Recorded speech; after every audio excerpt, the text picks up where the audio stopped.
इस देश में ड्रग्स के विरुद्ध लड़ाई लड़ने वाले उन तमाम हजारों लाखों साधारण हवलदार से लेकर एनसीबी के बड़े ईमानदार अधिकारियों को समर्पित कर रहा हूं और उनको विश्वास दिला रहा हूं कि सुरेश चौहान के हर उस ईमानदार व्यक्ति के साथ खड़ा रहेगा जो अपनी ईमानदारी, राष्ट्रभक्ति, देश प्रेम और अपने कार्य की तत्परता के कारण षड्यंत्रकारियों के द्वारा समस्या में लाया जाएगा, फंसाया जाएगा, उस पर संकट आएगा तो सुदर्शन खड़ा रहेगा।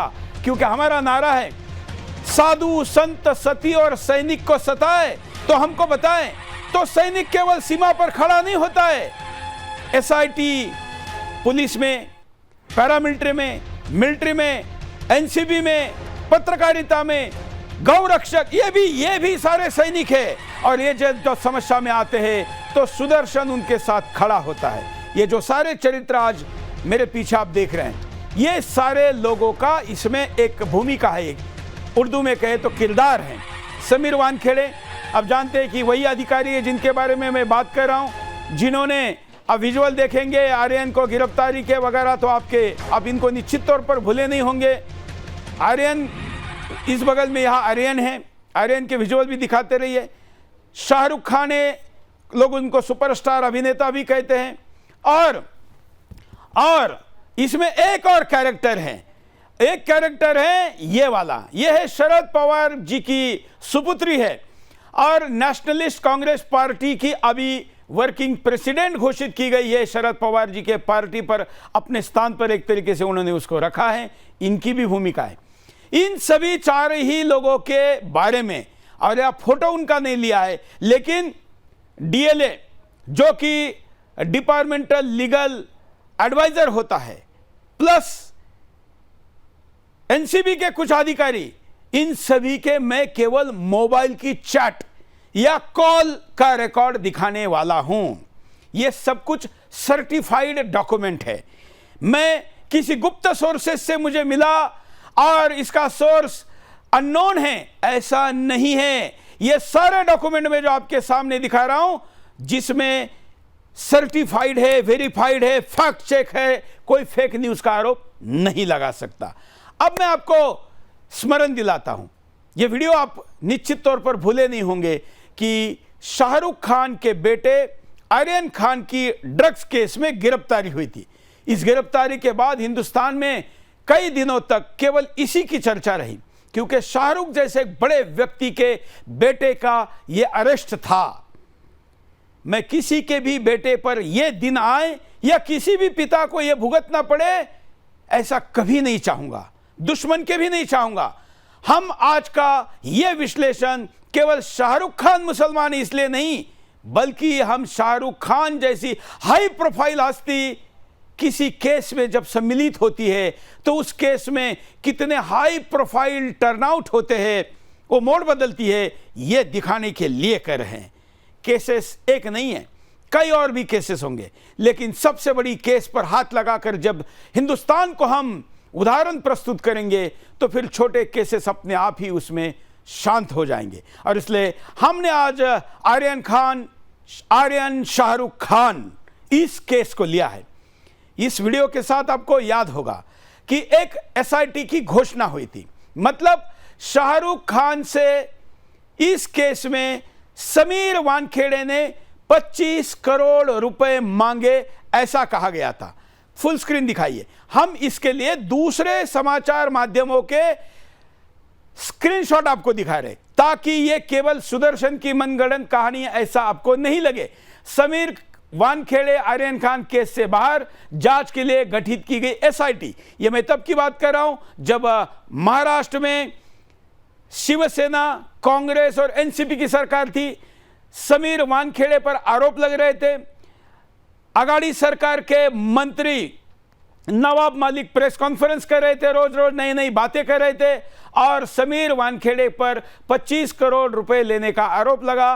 तो तब वहां के सरकार ने एजेंसी जांच बिठाई, उसी वर्ष बिठाई, और उसी में ये न्यूज में आपके सामने दिखा रहा हूं, जिसमें समीर वानखेड़े आर्यन खान केस से बाहर जांच के लिए गठित की गई एसआईटी। अब आगे क्या हुआ? एसआईटी तो गठित की, एसआईटी गठित करने का अधिकार है क्या? नहीं तो है। एसआईटी गठित करना राज्य सरकार का राजनीतिक निर्णय था या किसी न्याय की बात थी, मैं उस पर भी नहीं जाता, क्योंकि मेरा काम राजनीतिक आरोप प्रत्यारोप करना नहीं है, सत्य का और असत्य का विश्लेषण करके आपके सामने रखना है। किसी राज्य सरकार को लगे कि इतनी हाई प्रोफाइल केस है, एक अधिकारी पर आरोप हो रहे, तो उसने एसआईटी जांच घोषित करना चाहिए। मैं तब के मुख्यमंत्री के इस निर्णय का पूरा समर्थन करता हूं। लेकिन उसके बाद क्या हुआ?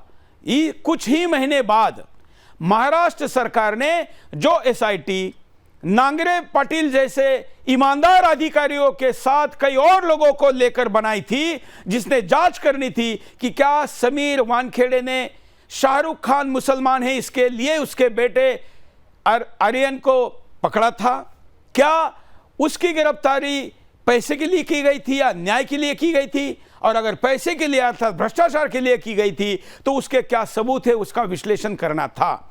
जिस एसआईटी को राज्य सरकार ने नांगरे पाटिल जैसे ईमानदार अधिकारियों को लेकर बनाया, उसी एसआईटी ने समीर वानखेड़े को किसी भी सबूत नहीं होने के कारण बंद किया, जांच बंद की। और उन्होंने क्या कहा, आपके सामने ये न्यूज़ देखिए कि समीर वानखेड़े को क्लीन चिट, समीर वानखेड़े को क्लीन चिट। ये मैं सुदर्शन का स्क्रीनशॉट नहीं दिखा रहा हूं, कोई व्हाट्सएप चैट नहीं दिखा रहा हूं, मैं आपको दिखा रहा हूं समीर वानखेड़े जबरन वसूली मामले में समीर वानखेड़े को एसआईटी की क्लीन चिट। वैसे ये न्यूज़ फरवरी 7 फरवरी 2023 की है, इसके पहले दिसंबर में ही वो जांच बंद की गई थी। लेकिन मैं एक न्यूज़ आपके सामने लेकर आया हूं, इसको आप गूगल पे सर्च करके और भी कई समाचारों को देख सकते हैं, ताकि आपको पता चले कि मैं जो बात कर रहा हूं इसका कनेक्शन। मैं आपके सामने स्टोरी रख रहा हूं, और स्टोरी में मैं आपको यह बताना चाहता हूं, आर्यन की गिरफ्तारी हुई, उसके बाद आर्यन जेल में गए, उसके बाद आर्यन को बेल मिली, जांच चलती रही, आरोप प्रत्यारोप होते रहे। एनसीबी एक तरफ जांच कर रही थी, दूसरी तरफ राज्य सरकार के मंत्री समीर वानखेड़े के खिलाफ षड्यंत्र कहते हुए, भ्रष्टाचार कहते हुए समीर वानखेड़े के विरुद्ध सबूत ला रहे थे। उन सबूतों की जांच के लिए महाराष्ट्र सरकार ने, आघाड़ी सरकार ने, शिवसेना, कांग्रेस, एनसीपी सरकार ने एसआईटी गठित की। एसआईटी ने जांच की, समीर वानखेड़े क्लीन चिट पाए गए। लेकिन यह पाए जाने के बाद क्या हुआ? समीर वानखेड़े बख्श दिए गए, छोड़ दिए गए? नहीं, उसके बाद एक सीबीआई जांच की बात आई है, और ये सीबीआई जांच की बात आने के बाद मैंने इस विषय पर पुनः ध्यान देना शुरू किया। आपको फुल स्क्रीन दिखाते हैं कैसे सीबीआई जांच की भी घोषणा हो गई। सीबीआई जांच आर्यन खान ड्रग्स केस मामले में आर्यन खान को मिली बड़ी राहत, क्लीन चिट के खिलाफ दायर की गई याचिका वापस ली गई। यह आर्यन की खबर है। अब मैं सीबीआई जांच की बात कर रहा हूं, जिसमें समीर वानखेड़े की सीबीआई जांच की भी घोषणा की गई। और समीर वानखेड़े की सीबीआई जांच, एक तस्वीर और फेल हो गई 18 करोड़ की डील। यह है बेटे को जेल में, ये नहीं, इसके पहले वाली दिखाइए, इसके पहले अभी जो चल रही थी, जिसमें समीर वानखेड़े की सीबीआई जांच करने की घोषणा की गई। सीबीआई की जांच के बाद मैंने इस मुद्दे पर दोबारा, ये है जिसमें कहा गया कि ये फंस गए, और ये फंस गए इसलिए अब इनकी सीबीआई जांच होनी चाहिए। और कहीं 18 करोड़ का आरोप लगा, कहीं पर 25 करोड़ का आरोप लगा, और ये आरोप लगने के बाद समीर वानखेड़े के घर के ऊपर, समीर वानखेड़े के घर पर सीबीआई की रेड हुई। ये सुपर एक्सक्लूसिव मैं आपको दिखा रहा हूं, ये सारा सीक्वेंस आपको अवेलेबल है, लेकिन कोई बता नहीं रहा है, क्योंकि शाहरुख नाराज हो जाएगा। ये लोगों को डर है, लोगों को डर है कि सत्य का 3 दल नाराज हो जाएंगे। लोगों को डर है कि कहीं सीबीआई इंक्वायरी घोषित की है, इसका मतलब क्या अमित शाह, नरेंद्र मोदी नाराज हो जाएंगे? अरे उनको तो पता भी नहीं होगा, उनके सामने सत्य जाएगा तो वो भी कहेंगे कि ये तो सिस्टम का दुरुपयोग हुआ है। और इसलिए ऐसे सरकार के सामने मैं इस तथ्य को रखने जा रहा हूं